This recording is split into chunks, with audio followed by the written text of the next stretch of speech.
sabi sa House leadership, yung sworn of affidavits mo raw, is it enough or insufficient para sabi ng mga mambabatas?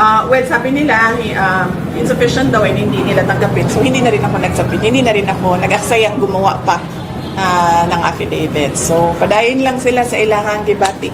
O padayon lang po ng bagyo sa ang bagyo sa pag-agi din sa ato. Wala po lang, BP Inday, atin po ba kayo sa next hearing? Well, it remains to be seen, sir, no? Sa pagkakaroon, case-to-case basis may kung depende kung kinsay dunay madawat na invitation, depende po sa desisyon sa tao. Wala ko nagapugos sa mga OBP personnel nga mo attend, wala po ko nagsulti sa ilaha nga ayaw attend. Ang ako agyong permi ginasulti sa ilaha, kinahanglan magdesisyon mo, kinahanglan pahibalun mi sa inyong desisyon para kibalun mi kung unsa ang amo ang matabang para sa inyong Okay, next question, Sir Alex, PNA. Ma'am, comment po ma'am sa yung sinabi ni Congressman Congo na the Office of the Vice President should be blamed kung mawalan mo ng 200 jobs ang OVP satellite offices. As I said, sir, no, dili na kong mutubag sa ilaha, kaning mga nagapangalan sa ilahang kaugalingon o young wounds din ha sa ato ang House of Representatives. Next question, Marlon. Klaro ba to? Wounds. Marlon Tibugan. Ma'am, reaction mo lang ma'am sa ongoing na investigation regarding sa drug on war at saka extrajudicial killing. Yes. So, pareho po sa investigation nila sa Office of the Vice President, kung kinsa man tong mga ginapatawag, ginaingnan ako sila nga ilahan ng desisyon, personal na desisyon dapat sa tao kung mo attend siya o dili o pahibalon ko or pahibalon mi para kibalon mi kung unsa mo ang matabang sa tao nga mo attend or sa tao nga dili mo attend. There's a phone-in question from the OVP media in Manila. Reaction on the supposed 1 million bounty placed by the HOR committee on the para po sa pagkakakita kay at sa alleged CIF signatory Mary Grace Piatos. I have no comment on that, no, because I've not seen the acknowledgement receipt na kanilang sinasabi, because basically lahat ng mga documents hindi siya dumadaan sa akin, dumidiretso siya sa SDO and sinasubmit siya sa ICFAO, yung office ng COA na gumagawa ng audit ng confidential funds. So hindi ako makakomment, lalong-lalo na hindi namin alam kung paano pinroseso ang pagbigay ng copies ng ARs or ng submissions namin sa COA to the House of Representatives and sino ang nag-handle noong mga documents. Isa pang follow-up nila, Deputy Speaker David Suarez claimed that OVP is hiding Ms. Gina Acosta in Caraga. That's why there's an ongoing event here in Butuan. Well, alam naman ng lahat na it's the 89th anniversary of the Office of the Vice President and hindi lang Caraga ang merong activities in relation to the anniversary, no. In fact, sa susunod na araw nasa Bukidnon kami for Southern Mindanao, Central Mindanao, and then nasa Lanao del Sur kami for Western Mindanao, and then for BARM, and then nasa Isabela City kami for Western Mindanao, and then meron din kami sa Cebu, meron din kami sa Leyte, meron din kami sa Ifugao. All these were planned and prepared last year when we proposed our budget in relation to our Thanksgiving activities, in relation to our anniversary. November 15 yung anniversary. Pero before and after November 15, madaming activities ang Office of the Vice President. Next question, Sir Glenn. Machiketa. BP Inday, anong mangyayari sa 200 na mga personnel if ever matuloy na mawala sila ng trabaho? Actually, sir, estimate lang man to na ako, no? Wala gyud ko kibalo exactly kung pila gyud ang mawalaan og trabaho. But definitely kung dunay budget cut and ma-appeal tong portion dito nga naka-charge ang mga sweldo sa mga tao, dunay mga mawalaan og trabaho. Ma'am, there's a follow-up from the OVP media. Comment reaction of the Philippine government's prison exchange agreement with Indonesia to secure the repatriation of Mary Jane Veloso. Oh, I cannot comment on that. I think the best person to comment on that would be the Department of Foreign Affairs. Likely sila yung gumawa nung negotiations and they know the details of the negotiations. I do not have personal knowledge of the details of the negotiation.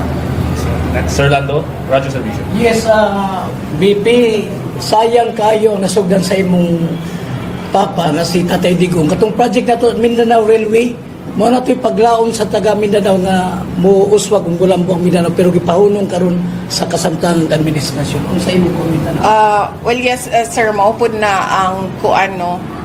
Yan din ang kinakasama ng loob ko dahil I ran on the platform of continuity and unity, particularly the Build program of the previous administration of President Duterte. And in fact, hindi lang yung Mindanao Railway ang unappropriated ang Philippine government part, no, na mga obligations. Meron pang mga ibang mga projects na ganun din hanggang ngayon. Kaya masakit sa loob ko dahil napakalaking tulong yan, hindi lang sa Mindanao, lahat ng mga projects sa buong bansa. And we are still hopeful na matutuloy yung mga build big ticket projects. Sir Ray, Bombo Radyo. Vice, good afternoon. Tuloy-tuloy pa rin ba yung magiging programa ninyo, yung pagbibigay ng ayuda, possible next year, lalo pag ginigipit ngayon yung budget na hinihingi ninyo?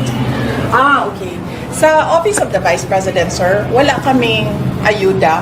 Pag merong humihingi sa amin ng ayuda, we usually refer it to DSWD because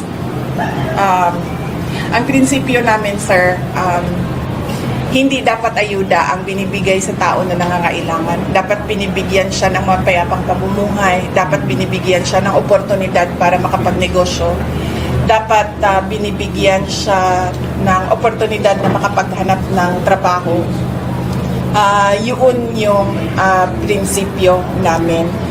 Meron kaming ngayon na pinamimigay. Ito ay Thanksgiving na mga grocery packs namin. Kasama na ito sa Christmas because tradisyon ng Pilipino ay gift giving during Christmas. Meron din kaming rice box. Binibigay namin ito sa individuals in crisis. Pero yung sabihin mo na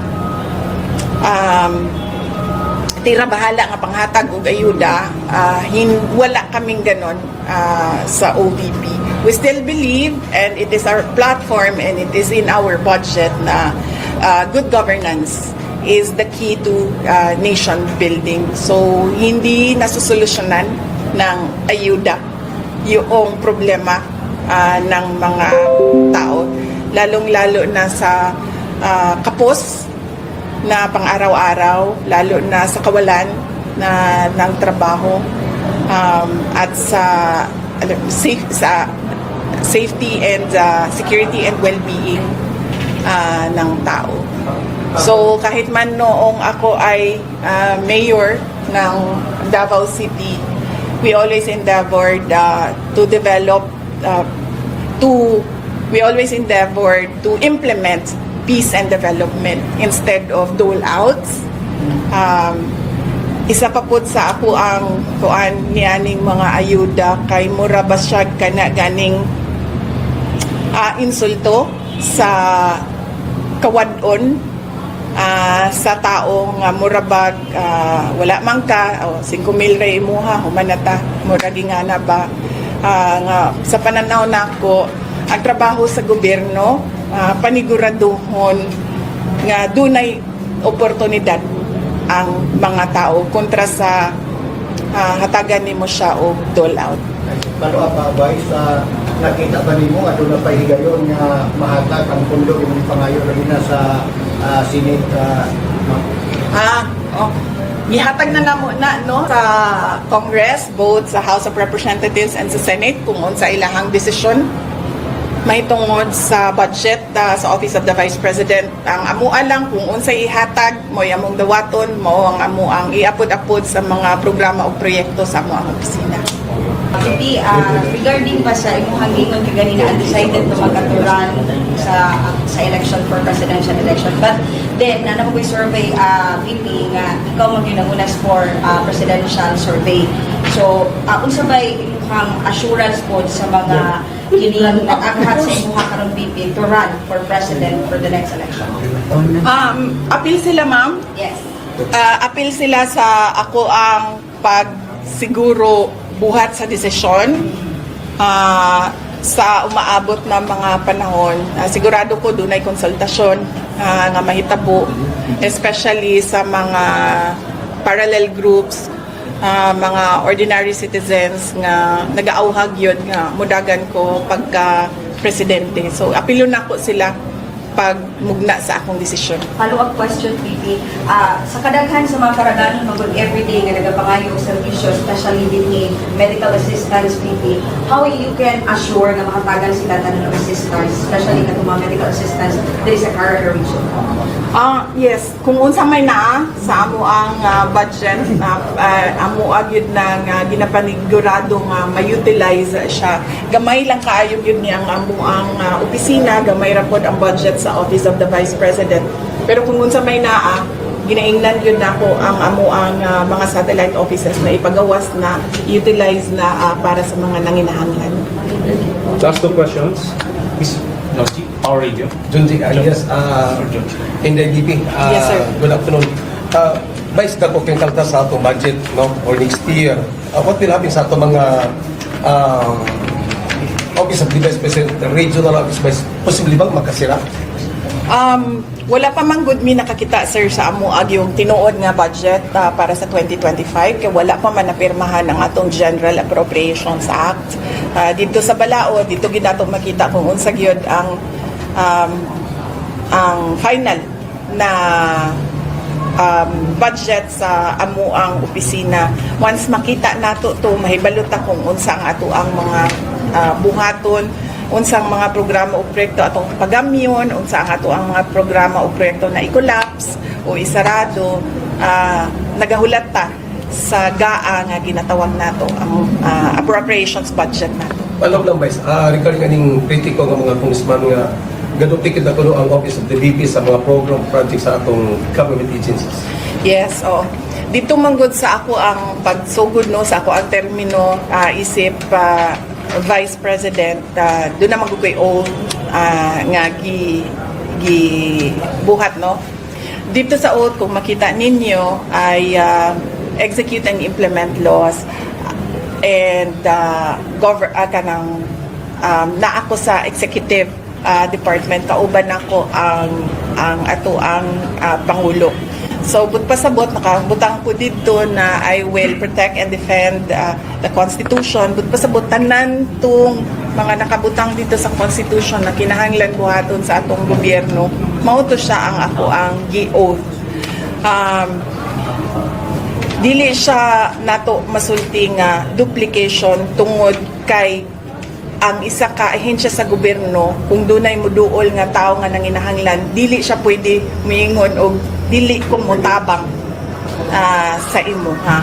So ang mga tao naanad naman silang no nga dunay medical and burial assistance ang Office of the Vice President, kay dili lang man na karon nagsugod man na siya sa termino ni Vice President Noli De Castro. Siya gyud ang nagsunod nag-una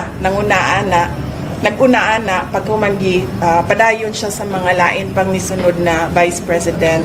So kibalo na ang mga tao nga dunay ing-ana.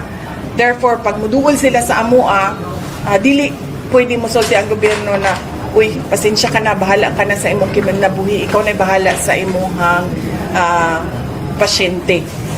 dili siya pwede ingana. So doon ako'y oath nga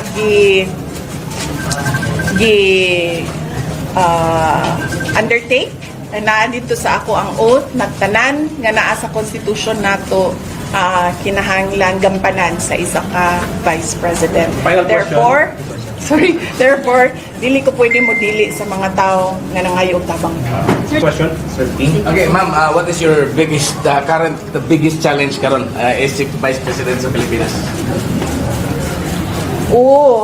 Actually, ang ako ang mga kauban sa Office of the Vice President kay kung makita ninyo, luwigid kayo sila sa pag-persecute sa ako, sa paghukod sa ako, sa pagdaot sa ako ang pangalan, na-appeal ang ilahang trabaho, na-appeal ang ilahang pangalan. And maluoy ko tungod kay, as I said, ako politiko man ko, mga politiko, gubaon maginaimohang pangalan because there's a race, no? So para makalamang ang kalaban, mandaot yun na sila og ilahang kakompetensya sa politika. Pero kani mga kauban ako sa Office of the Vice President, dili ni sila mga politiko, dili po sila mga political officers. Naanad lang yun ni sila nga magtrabaho. Mao man yun na ang amuang delineation din sa opisina. Ako ang politiko, sila ang magtrabaho sa panggobyerno. That is the reason also nga bawal yun ang mamulitika diri sa amo ang mga satellite offices and even sa amo ang central office because there's a standing order na ako lang ang politician, silang tanan, serbisyo lang ang ilahang buhaton. So, mauna siya ako ang biggest challenge karon kay pirmi ko maghuna-huna, paunsa ko makatabang sa ilaha and pirmi ko maghuna-huna nga maluoy ko sa ilaha nga nadaot ang ilahang pangalan ug ang ilahang reputasyon niya. Dili baya basta-basta nang ingana kay tungod ang tao baya wala kay bahandi, wala kay laing kana ganing treasure kundi ang imuhang pagkatao ug ang imuhang pangalan. Mag-isag sige kag nauna ma'am, pero unsa may sekreto sa Vice President nga guwapa magigihapon kayo? Basta terminan ko na siya ginasulti sir sa tanan kung asa man ko moabot ginasulti ginako na basta Pilipina guwapa gyud na. Tungod kay ang atuang nasod nakaproduce ta og upat ka buok Miss Universe. Sa Miss Universe lang na do na pay laing mga kompetisyon nga do na pud tay mga nidaog. So, walay question sa world-renowned beauty of a Filipina. Ma'am, lastly ma'am, imo Christmas greetings ma'am for Karagari Joe. Yes, oo. Naghinaot ko nga malipayon ang celebration sa Pasko sa ato ang mga kaigsuunan dinhi sa Caraga o sa Northern Mindanao. Bahala na dili garbo, bahala na dili dako, bahala na dili mahalon ang ato ang mga regalo. Ang importante na lipay ang ato ang mga minahal sa kinabuhi tungod sa atong kamaayo sa ilaha. Thank you. Thank you.